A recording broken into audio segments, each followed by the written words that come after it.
का स्थानांतरण यह कभी नहीं करती है। ऐसा ना तो हुआ है ना आगे होगा। नेछवा के अंदर बात करें, नेछवा के अंदर जो उप जिला अस्पताल की घोषणा किसान सड़कों के ऊपर था, अब पहलवान सड़कों के ऊपर है। ग्राम पंचायत के ऊपर एक लाइब्रेरी खुलवाने का काम होता है कि शिक्षकों से ट्रांसफर के पैसे लेते हैं क्या।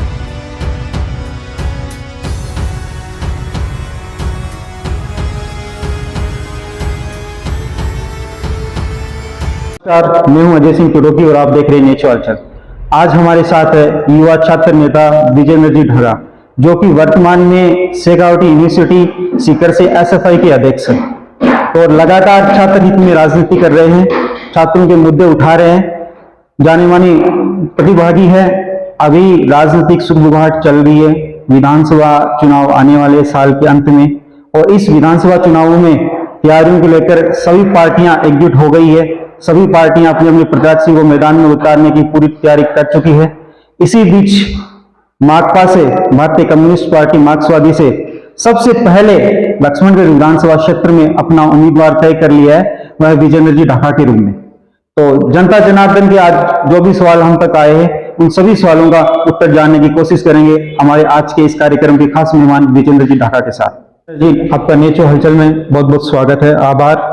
सबसे पहले विजेंद्र जी, आप अपनी राजनीतिक पृष्ठभूमि के बारे में बताइए कि आपने छात्र राजनीति कहां से शुरू की, इस राजनीति में आने का आपका क्या मकसद है, किससे प्रेरित होकर आए, इसके बारे में थोड़ा दर्शकों को बताइए। नमस्कार जी, जय जी। तमाम नेचो हलचल देख रहे दर्शकों को भी मेरा नमस्कार।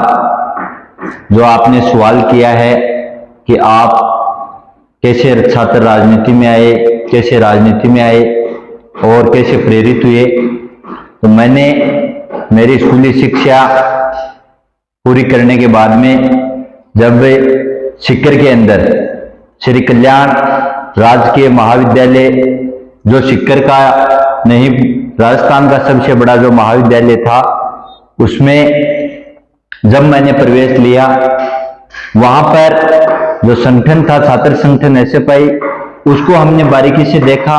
विद्यार्थियों की समस्याओं को लेकर के, चाहे पास किया तो प्रवेश दो की मांग का सवाल हो, चाहे सीट और सेक्शन बढ़ाने का सवाल हो, चाहे छात्रवृत्ति का सवाल हो, इन तमाम मांगों को लेकर के हमने लड़ते हुए देखा।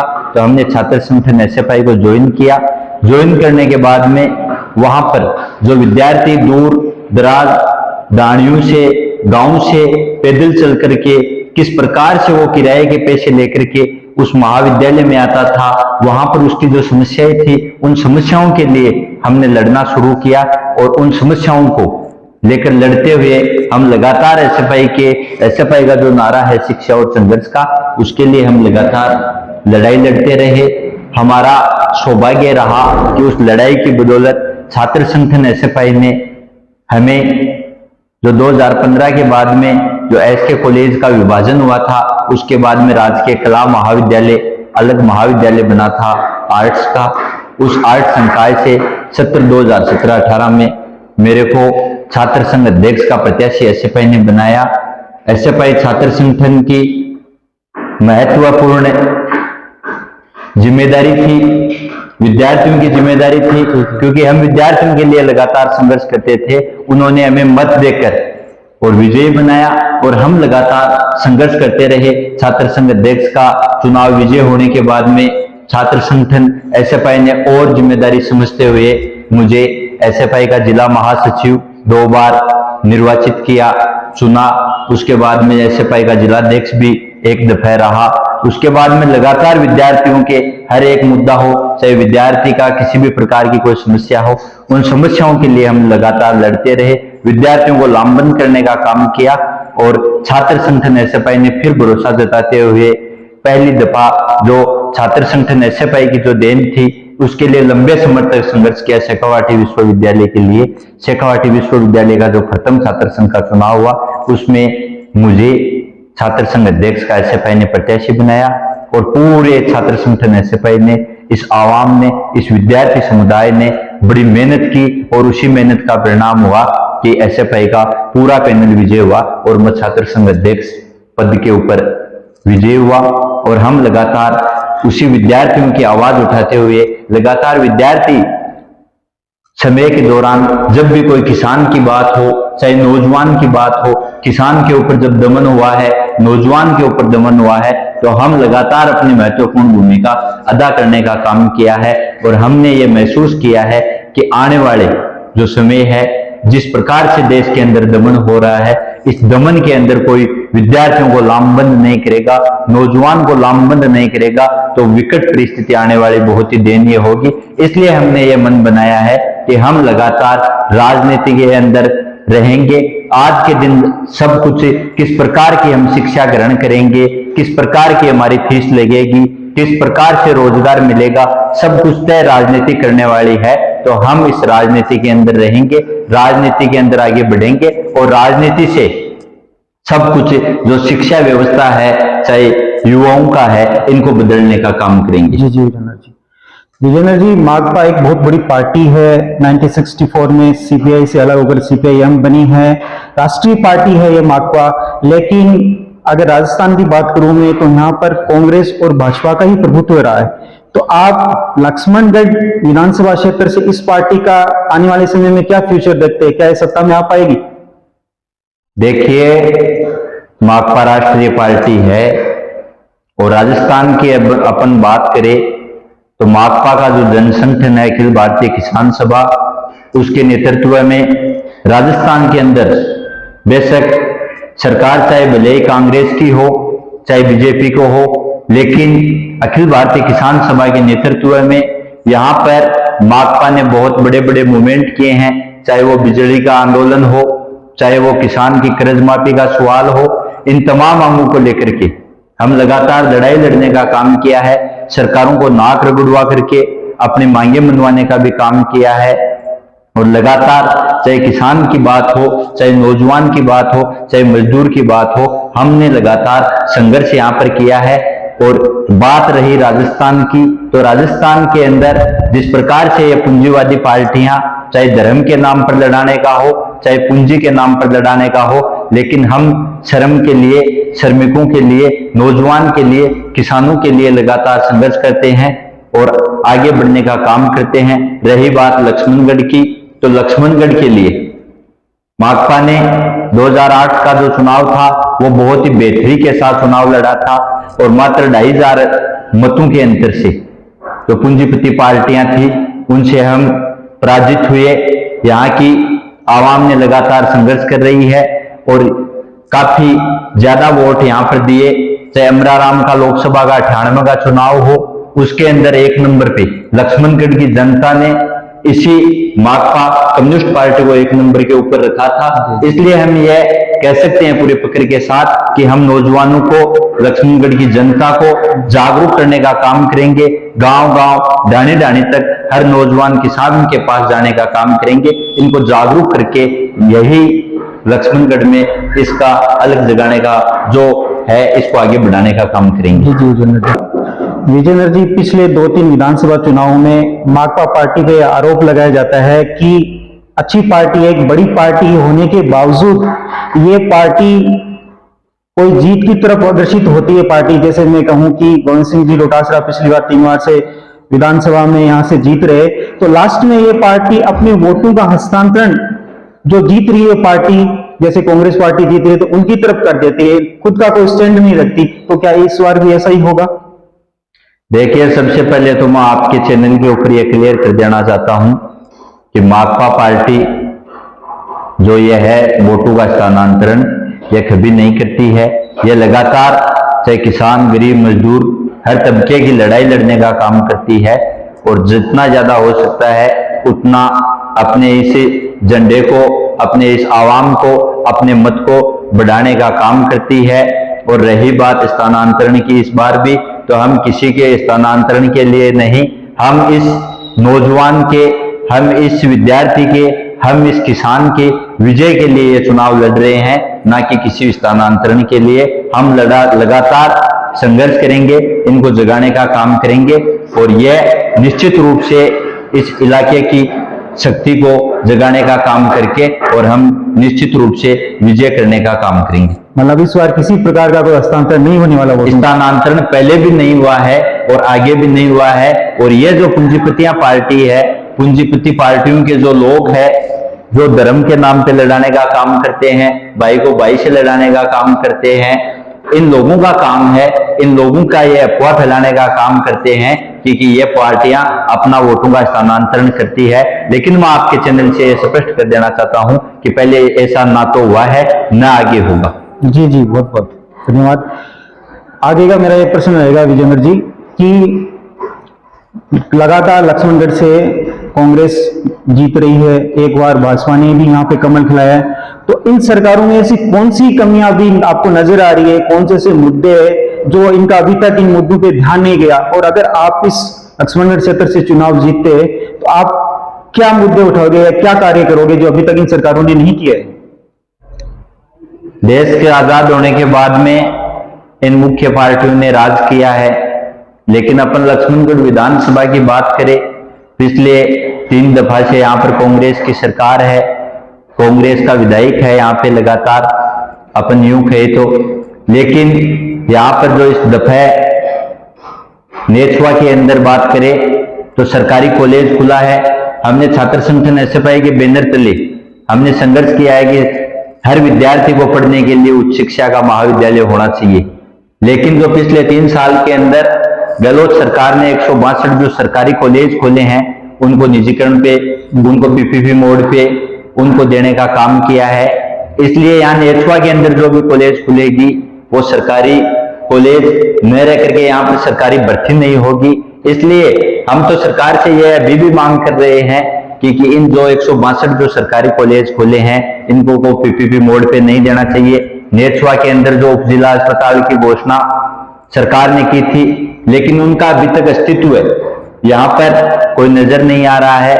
यहाँ पर कह रहे हैं कि लक्ष्मणगढ़ के अंदर बहुत सारा विकास हुआ है, लेकिन सड़कों की अपन स्थिति देखें तो वहां पर अगर ओनली डामर काली करने का काम किया है, उनकी वास्तविक स्थिति सच्चाई जानने का काम करे तो यहाँ पर बहुत बड़ा ज्यादा भ्रष्टाचार हुआ है, और इस भ्रष्टाचार को जनता माफ नहीं करेगी। आने वाले समय में है कांग्रेस और बीजेपी ने, भारतीय जनता पार्टी ने बारी बारी से लूटने का काम किया है। आज अपन देश की बात करें तो देश के अंदर पहले किसान सड़कों के ऊपर था, अब पहलवान सड़कों के ऊपर है, उससे पहले नौजवान सड़कों के ऊपर था, क्योंकि अपनी देश की सबसे बड़ी जो सेना थी उसको भी इन्होंने, मोदी सरकार ने अग्निवीर का नाम देकर के 4 साल की है, उसको भी बेचने का काम किया है। इसलिए आने वाले समय में जो ये कांग्रेस और भारतीय जनता पार्टी बारी बारी से खेलने का काम कर रही है, इसको हम बंद करवाएंगे। और जिस प्रकार से देश के आजाद होने के बाद में यह विद्यार्थियों को, नौजवानों को अंधविश्वास के एक मकड़ जाल में जकड़ने का काम कर रहे हैं, उसको हम दूर करवाने का काम करेंगे। हम सबसे पहले बाबा साहेब अंबेडकर और भगत सिंह के विचारों का भारत बनाने के लिए हम प्रत्येक ग्राम पंचायत के ऊपर एक लाइब्रेरी खुलवाने का काम इस इलाके के अंदर, इस विधानसभा क्षेत्र के अंदर इस बात को हम पुरजोर तरीके से उठाने का काम करेंगे। विद्यार्थियों के लिए पढ़ने के लिए अच्छी लाइब्रेरी हो, नौजवानों के लिए अच्छे खेल मैदान का निर्माण हो, दौड़ने के लिए अच्छे खेल मैदान का, ट्रैक का निर्माण हो। इन तमाम मांगों को लेकर के लक्ष्मणगढ़ इलाके की जो समस्याएं हैं उन समस्याओं को बेहतर तरीके से, जो लक्ष्मणगढ़ की कॉलेज है उसमें चाहे विज्ञान संकाय का सवाल हो, उसमें चाहे वाणिज्य संकाय का सवाल हो, इन तमाम मांगों को लेकर के जो अभी तक अधूरी है, कांग्रेस और भारतीय जनता पार्टी ने बारी बारी से जो वादा किया है, पिछले विधानसभा चुनाव के दौरान इसी राहुल गांधी ने 1, 2, 3, 10 गिन के इस किसान को गुमराह करने का काम किया है कि हम सत्ता में आए तो किसानों की कर्जा माफी करने का काम करेंगे। लेकिन हम पूछना चाहते हैं कि किसान की कर्जा माफी का सवाल कहां गया? इसलिए जो ये सवाल अधूरे हैं, जो विकास अधूरा है, बारी बारी से जो लूटने का काम कर रहे हैं, इन पर रोक लगाएंगे और आने वाले समय में हम बेहतरी की ओर इससे लक्ष्मणगढ़ विधानसभा को लेकर जाएंगे। विजेंद्र जी, आप माकपा से प्रत्याशी है लक्ष्मणगढ़ विधानसभा क्षेत्र से, और आपका जो मुकाबला होने वाला है लक्ष्मणगढ़ विधानसभा क्षेत्र में वह दो दमदार नेताओं के सामने होने वाला है। अगर मैं कांग्रेस की बात करूं तो गोविंद सिंह जी डोटासरा होंगे। अभी बीजेपी ने अपने प्रत्याशी तय नहीं किया है, लेकिन आई होप बीजेपी की तरफ से जो भी प्रत्याशी होगा वो भी बहुत मजबूत होगा बीजेपी की तरफ से। तो आप उनको किस प्रकार टक्कर दे पाओगे? क्या कोई विशेष रणनीति या पूरी तरह से कटिबद्ध हो, तैयार हो चुनावी मैदान में? नेता को मजबूत करने वाली कोई शक्ति है तो वो है जनता, और जनता जनार्दन होती है। जनता इनको बार बार मत दे करके देखने का काम किया है। आने वाले समय में जनता के मुद्दों के ऊपर ये खरे नहीं उतरे हैं, जनता के साथ विश्वासघात किया है। जनता ने इनको भारी मतों से विजय बनाने का काम दोनों प्रत्याशी जो भी आएंगे संभावित है, जो भी आएंगे, चाहे गोविंद सिंह जी की बात करें, शिक्षा मंत्री रहे, लेकिन शिक्षा मंत्री रहने के बावजूद जो थर्ड ग्रेड शिक्षकों के जो ट्रांसफर का मामला हो वो अभी तक एक भी शिक्षक का नहीं हुआ है। बड़ी सभा के अंदर मुख्यमंत्री ये सवाल करता है कि शिक्षकों से ट्रांसफर के पैसे लेते हैं क्या? लेकिन सबसे बड़ी देखने की बात यह है कि शिक्षक कहते हैं पैसे लेते हैं और उसके बाद में कोई कार्रवाई नहीं होना। यह दर्शाता है कि यह मिलीजुली का खेल राजस्थान के अंदर चल रहा है, जो गहलोत और गोविंद सिंह जी डोटासरा करने का काम कर रहे हैं। इसलिए दिग्गज यहाँ पे नहीं है, दिग्गज जो नेता है वो जनता है। हम जनता के पास जाएंगे, जनता को बताने का काम करेंगे, जनता के पास हर गांव गली मोहल्ले में जाकर के इनके जो कारनामे रहे हैं इनको बताने का काम करेंगे कि किस प्रकार से इन्होंने नौजवानों के भविष्य के साथ खिलवाड़ किया है, किस प्रकार से इन्होंने किसानों के साथ खिलवाड़ किया है, किस प्रकार से जो एक महंगाई रात बचत बढ़त का एक विज्ञापनों के माध्यम से जनता को किस प्रकार से अपना चुनावी प्रचार किया है, यह हम बात जनता को बताएंगे। और रही बात बीजेपी की, बीजेपी का यहाँ कोई औचित्य नहीं है।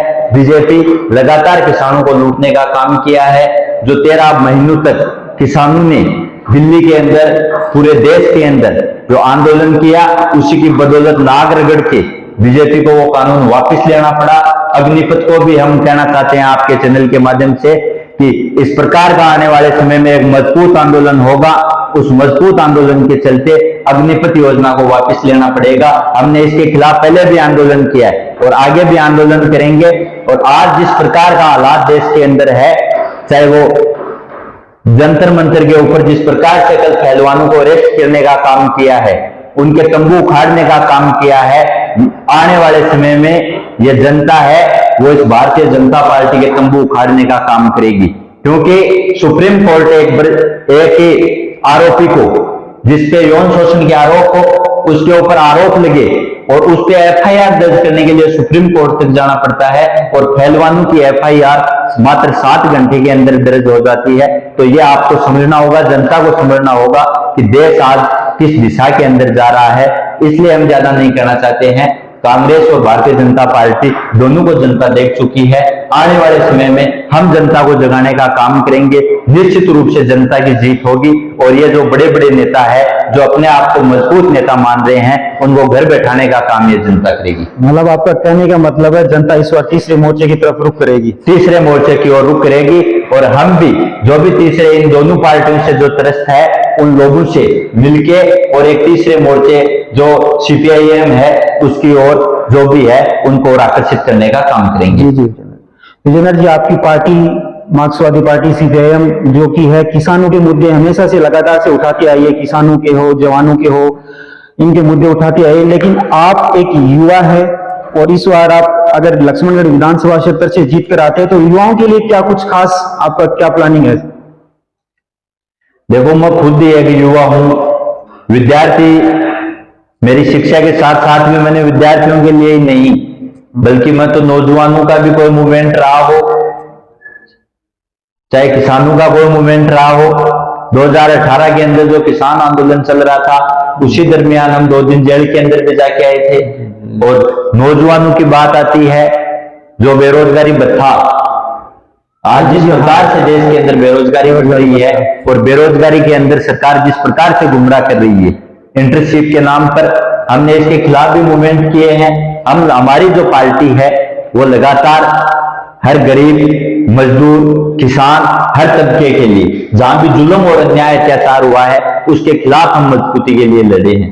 और मैं ये विश्वास दिलाता हूं कि नौजवान होने के नाते जो नौजवानों की जो पहले भी मैंने बताई है, चाहे वो लाइब्रेरी की मांग हो, चाहे वो खेल मैदान की मांग हो, उनके पढ़ने और लिखने के लिए बेहतरी सरकारी शिक्षा की बात हो, चाहे वो सरकारी स्कूलों की बात हो, चाहे सरकारी कॉलेज की बात हो, इन तमाम मांगों को लेकर के नौजवानों के रोजगार की बात हो। भर्तियां नहीं हो रही है टाइम पे, अगर कोई भर्ती होती है उसका पेपर लीक हो जाता है। जिस प्रकार से राजस्थान को शर्मसार करने का काम इसे कांग्रेस सरकार ने किया है, वो इस राजस्थान के नौजवान का, युवा का दुर्भाग्य रहा है। हम तो सरकार से मांग करना चाहिए कि जो इस भर्ती के अंदर, पेपर लीक के अंदर जो बड़ी मछली है उनको पकड़ करके जेल में डालना चाहिए था।